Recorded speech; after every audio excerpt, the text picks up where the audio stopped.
O Senhor esteja convosco. Proclamação do Evangelho de Jesus Cristo segundo Marcos. Naquele tempo, Jesus chamou os 12 e começou a enviá-los 2 a 2, dando-lhes poder sobre os espíritos impuros. Recomendou-lhes que não levassem nada para o caminho, a não ser um cajado, nem pão, nem sacola, nem dinheiro na cintura. Mandou que andassem de sandálias e que não levassem 2 túnicas. Jesus disse ainda: quando entrardes numa casa, ficai ali até a vossa partida, e se em algum lugar não vos receberem, nem quiserem vos escutar, quando sairdes, sacudi a poeira dos pés como testemunho contra eles. Então os 12 partiram e pregaram que todos se convertessem, expulsaram muitos demônios e curavam numerosos doentes, ungindo-os com óleo. Palavra da salvação.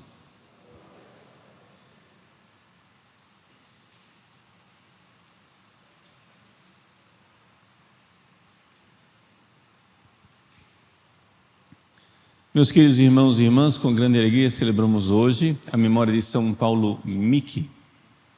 Em japonês eles pronunciam Paulo Miki, que foi um padre jesuíta, primeiro padre sacerdote japonês ordenado no Japão, né? No início da evangelização daquele país. São Francisco Xavier, jesuíta, começou a evangelização e em 50 anos já havia 20 mil japoneses católicos no Japão.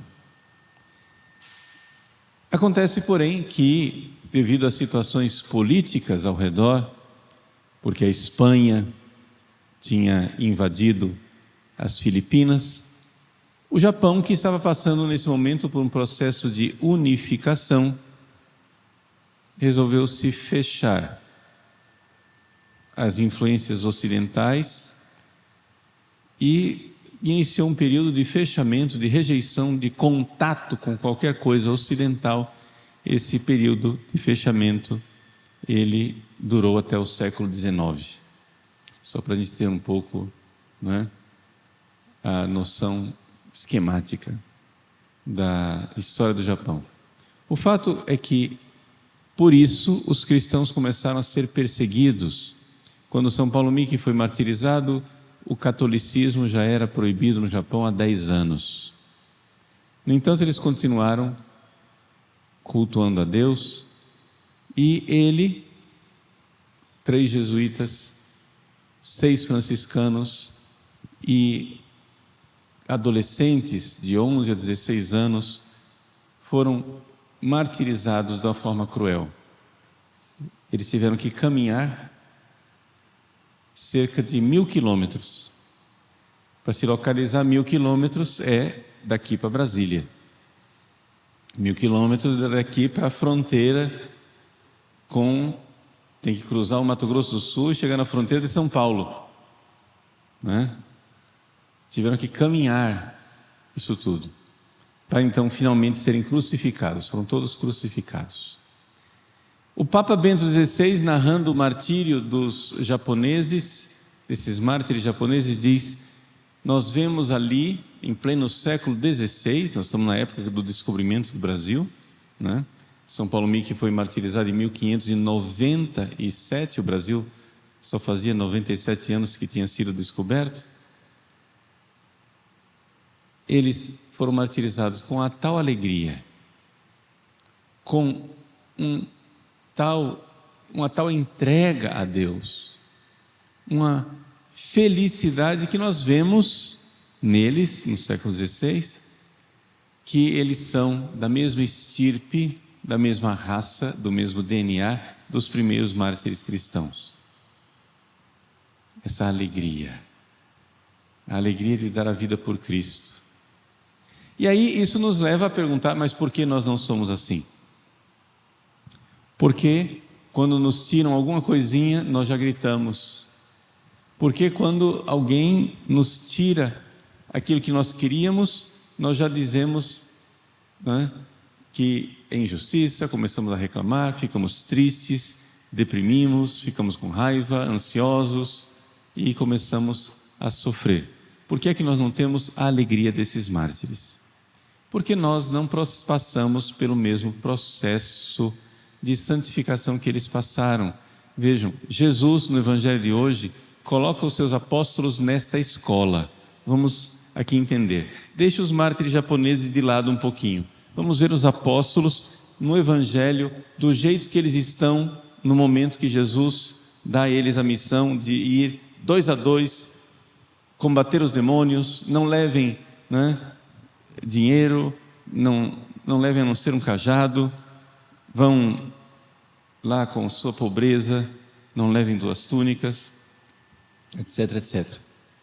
O que é que os apóstolos são nesse momento? Nós sabemos que os apóstolos têm fé, nós sabemos que os apóstolos creem em Jesus, mas nós sabemos que nesse momento aqui, ainda não é Pentecostes, nesse momento aqui, os apóstolos ainda não são santos. Eles são como a maioria de nós. Aquilo que Santo Tomás de Aquino chama de continentes. O que é um continente? Uma pessoa que se contém. É o seguinte, vamos lá. Aguenta comigo que vai entender, vai iluminar a sua vida. Essa parte é importante agora. Aguenta firme, entende?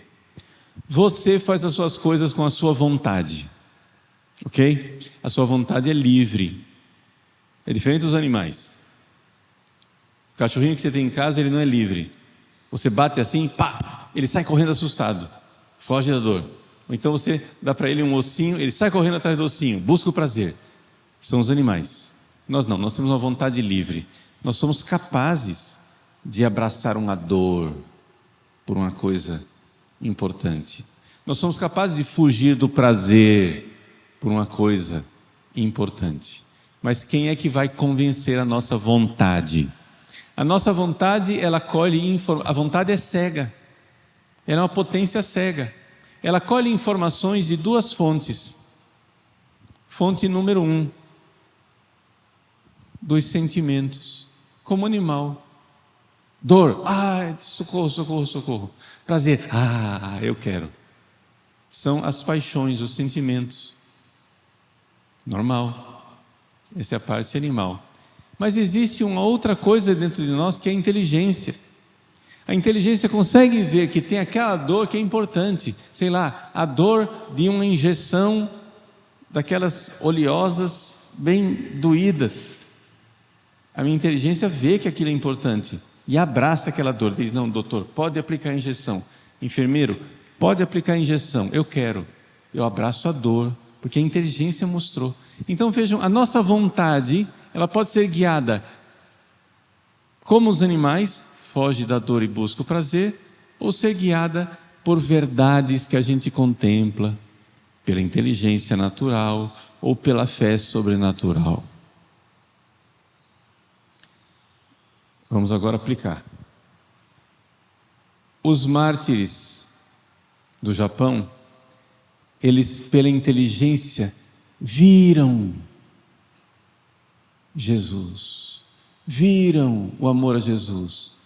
E a inteligência deles deu tal alegria que a vontade alegremente se desprendeu dessa vida.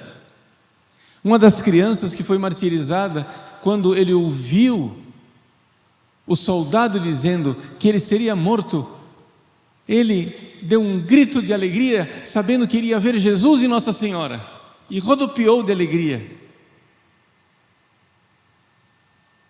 A inteligência dele no ato de fé estava vendo, a vontade vai alegre.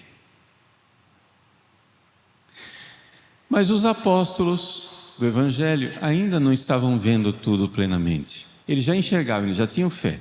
Eles eram como nós somos agora. A gente vê que Jesus é Deus, vê que Jesus é importante, vê que nós queremos amar Jesus, mas dentro de nós ainda tem tanta informação que vem das nossas paixões, dos nossos sentimentos, dos nossos apegos, que todas as vezes que Jesus nos pede uma coisa, é como se ele estivesse sendo cruel e nos arrancasse um pedaço.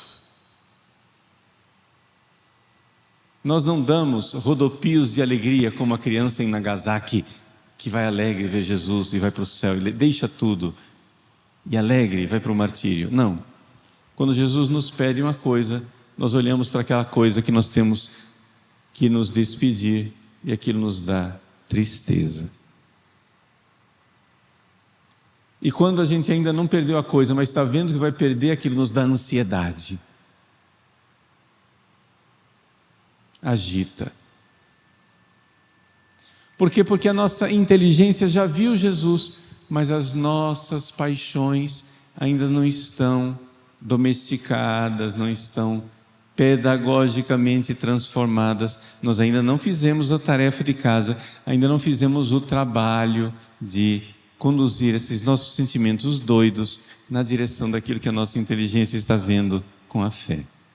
Essa é a situação dos apóstolos no Evangelho de hoje. Tanto é verdade, confirmando que é essa a situação deles, que quando vier a paixão de Cristo, a cruz de Jesus, eles dão no pé. Judas traiu, Pedro negou 3 vezes, 9 apóstolos deram no pé e ficou somente João aos pés da cruz. Então o que é que Jesus está fazendo para que esses apóstolos estejam prontos?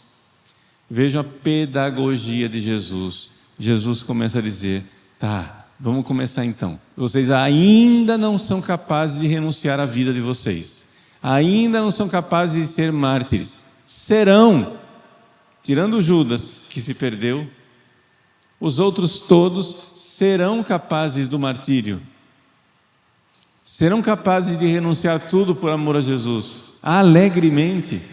Vai acontecer. Também São Pedro será como Paulo Miki e seus companheiros, também os outros, André, Tiago e João, todos os apóstolos serão assim, mas ainda não. Jesus então pedagogicamente diz: olha, é o seguinte, eu vou mandar vocês para uma situação difícil. Bom pedagogo Jesus, não mandou eles para viver uma vida boa. Vocês vão lá enfrentar o diabo. Ok? Combinado? Vocês vão expulsar os espíritos impuros. E, para que vocês consigam vencer essa missão difícil, vocês vão desapegar de coisas. Vocês vão fazer exercícios de desapego. Vocês vão deixar de ficar apegado ao dinheiro, não leva sacola. Vocês vão ficar desapegados aos confortos, não levem 2 túnicas. Vocês vão fazer esse exercício. Veja como Jesus é um pedagogo. É um pai bondoso que vai educando seus filhos e eles vão se desapegando. Ao invés de ser aquela mamãe que mima a criança e cobre a criança de cuidados. Ai, ele não pode sofrer, tadinhozinho, coitadinho, ai, ai, ai. Não, Jesus é bom. Ele diz, ó, vai lá, enfrenta o capeta, e ainda é o seguinte, vai lá desarmado de você, mas armado de Deus. Vai como Davi que enfrenta Golias. Não leve a couraça de Saul, não leve o capacete de Saul, não leve nada, não leve a espada de Saul, você vai levar somente as 5 pedrinhas, né? E o seu estilingue para arremessar as coisas. Vai para Golias. Vejam a pedagogia de Jesus. Jesus então vai nos acostumando ao desapego.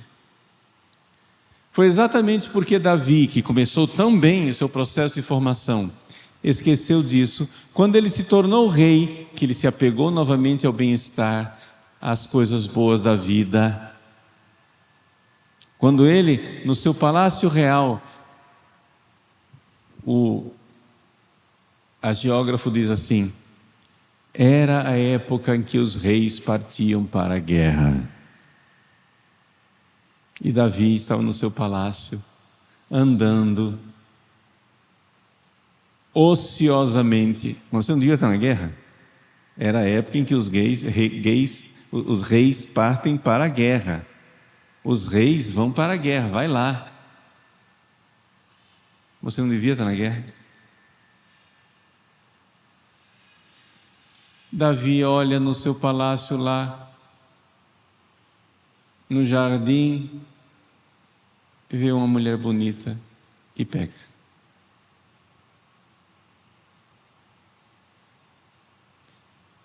Deus havia ensinado Davi a ir desapegado, com 5 pedrinhas no seu alforje. Davi se apega a tudo de novo e na hora do vamos ver, trai a Deus. Assim, também os apóstolos. Deus é pedagógico. Deus quer ser pedagógico conosco. Deus quer fazer de nós grandes, generosos e alegres mártires, como os mártires de Nagasaki. Não estamos prontos. Não estamos prontos. Mas nós precisamos pedagogicamente fazer esse caminho, seguir esse caminho. É claro que exatamente por falta de pedagogia, algumas pessoas adoecem nesse caminho. Por quê? Porque com a inteligência vem o que deve ser, mas não tem a coragem de amorosamente, pedagogicamente, pacientemente ir conduzindo as suas paixões para amar Jesus. O que é que algumas pessoas fazem? Quando veem que não conseguem mudar essas suas paixões com aquela paciência para chegar no amor dos mártires em Nagasaki, as pessoas o que fazem? Mudam a doutrina. São os apóstatas. Ao invés de dizer, não, Jesus quer que eu me dê a minha vida por Ele, eles fazem uma versão adaptada e fácil do cristianismo. E dizem assim, mas não precisa disso. Vocês acham que Jesus vai pedir isso de nós? Não precisa ir para a guerra, como Davi.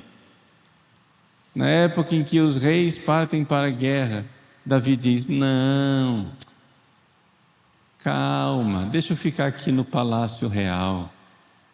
Vai dar tudo certo. Não precisa desse radicalismo de ir combater os demônios como os apóstolos lá, não. Deu tudo errado. Então, nosso Senhor quer fazer de nós grandes e amorosos, alegres e fervorosos mártires. Então, na época em que os reis partem para a guerra, na época em que Jesus quer nos mandar para expulsar os demônios, somente com sandálias, sem 2 túnicas, sem dinheiro no alforje, o que estamos fazendo nós? Estamos sendo pais bondosos, mães bondosas, que pedagogicamente, amorosamente, lentamente vão conduzindo as paixões, os sentimentos para o lugar correto? Façamos esse processo paciente e pedagógico, e então iremos colher grandes frutos de alegria, de amor por Jesus. Mesmo que o nosso martírio não seja como o de Paulo Miki, mas seja o martírio do dia a dia.